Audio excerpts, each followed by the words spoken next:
Let's talk about bars and clubs and discuss whether or not these places are prime security contract locations. So, to begin with, these places often have loud entertainment. You're in close proximity with other people. You're probably bumping into other people if the place is busy. And to get someone's attention, especially if they're intoxicated, you might have to tap them on the shoulder. This is a close proximity atmosphere, and it's kind of like the difference between tackle football and flag football.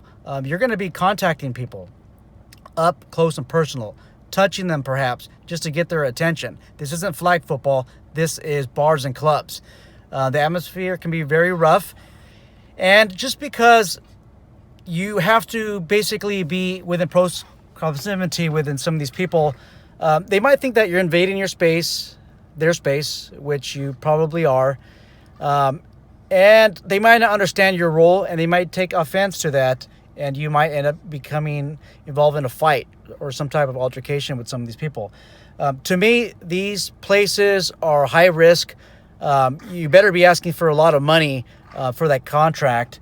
High risk, there's a good chance that you're going to be sued for battery if you get into a lot of altercations. It's just the nature of the beast. When I started private security in 1998, it was a little bit different atmosphere. When I say we, I don't mean myself. I just mean the private security industry as a collective group, or at least the group that I work with. Not saying that I did this stuff, but if you got somebody out of line that didn't go with the program, that wouldn't listen, that would not listen to your commands, you would try to pull them out. If they pulled back and they threw, a punch or two, well, you'd beat the shit out of them. Was it justified? Yeah, I think most of the time it was. But sometimes if they didn't want to leave, then you just beat the shit out of them. You manhandle them. You physically throw them out of the building. They get thrown out. The friends know that they screwed up, and that was the end of it. You don't have these people recording you and calling the cops. That person understood that he was out of line or she was out of line. I mean, mostly he. You don't do that to a woman. And that was it. No calling the police. No filing a complaint with BSIS. You got what you deserved. You acting like an asshole, you're going to be treated like an asshole. And that's the way that bars and clubs were ran. You can't do that anymore, you guys. People are going to complain. It's a different generation out there.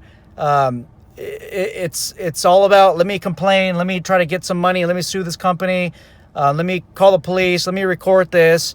And what I'm saying is that there's no more accountability for your actions anymore like there used to be. And because of that, you're going to get more claims on battery. You're going to get more lawsuits. So what that equates to, for the most part, is higher insurance premiums. Just go out there and look for an insurance policy that covers bars and clubs or any place that alcohol is served, and you're going to see the premium is high, you guys. So make sure that you're asking for a lot of money. Your security staff, make sure you get well-qualified people. Make sure you get people that are used to that atmosphere. In the beginning, I wasn't used to that atmosphere, and it was a life-changing event for me. I was not always in places where it was rowdy, and to get thrown into this mix where there's a lot of loud noise and alcohol and rowdy people, it was different for me. I eventually adapted, but you want to get people that are accustomed to the environment. And then you don't want to get people that are drunk either, that are private security officers that are drunk. Another consideration is unarmed. You're going to want a lot of unarmed people inside of the bar or the club. I think that's the best way to go, and then have your armed people outside. The problem, and this is based on my experiences, when you have armed security outside, you have a bunch of people waiting in line, you have a potential for a shooting, a retaliation shooting. This person might get kicked out of the bar or club and then come back and shoot whatever's visible, and most likely than not, what's going to be visible is that line that's waiting to go into that bar or the club. So, you got to have your armed person there.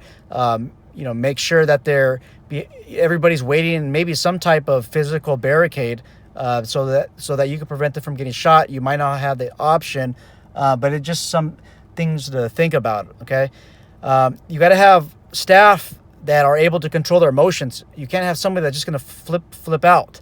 I work at a club before, and I had a couple of Los Angeles County deputy sheriffs that would moonlight there off duty, and these guys were rough. You guys, at that time in the 90s, sheriff's department guys over there, they're rough. They're badass people. I respect them to the full extent, but they don't mess around. They would just beat the shit out of people, and that was it. Sometimes the police department, local police department, would roll up. They would see people that the deputies that they know, and they would move along. That's how business was done as usual. Times have changed. Okay, times have changed. You don't want to get rowdy people. You want to get people that are able to talk themselves out of situations, out of conflict. And it might not be that 18-year-old person. It might be maybe the 30-year-old or 40-year-old guy that has a family that understands how to de-escalate a situation. And yes, you can get the younger person, 18 or 20, but that person's going to need a little bit more training. Training that I think that would definitely help. These bars and clubs, you're also going to need a lot more supervision. You make sure you guys do not make sure that your people do not get out of hand. Make sure that you got people that are able to fend for themselves. This is bars and clubs, you guys. There's alcohol involved. There's going to be guns involved. Sometimes weapons. You got to have tough security that's able to control themselves. You got to have the tough guys. It's not necessarily the biggest security officer that you could find, but the smartest also. Okay, so just a lot of things to think about, you guys. You cannot pay them under the table. That is against, in California at least, that's against the business and professions code. If you're going to pay them under the table, they all have to be independent contractors, and they all have to each individually have their own private patrol operator license. That's the way it works. If you don't want to go that route and you just want to pay them under the table, still, you could still do that, but they have to be your employees. You're going to have to take out payroll taxes. You're going to have to offer them insurance. It is a headache, you guys, but sometimes I think going the hard way is the best way. Anyhow, hopefully this gives you a little bit of insight into the bars and clubs, and hopefully it helps you decide whether you want to take on these assignments.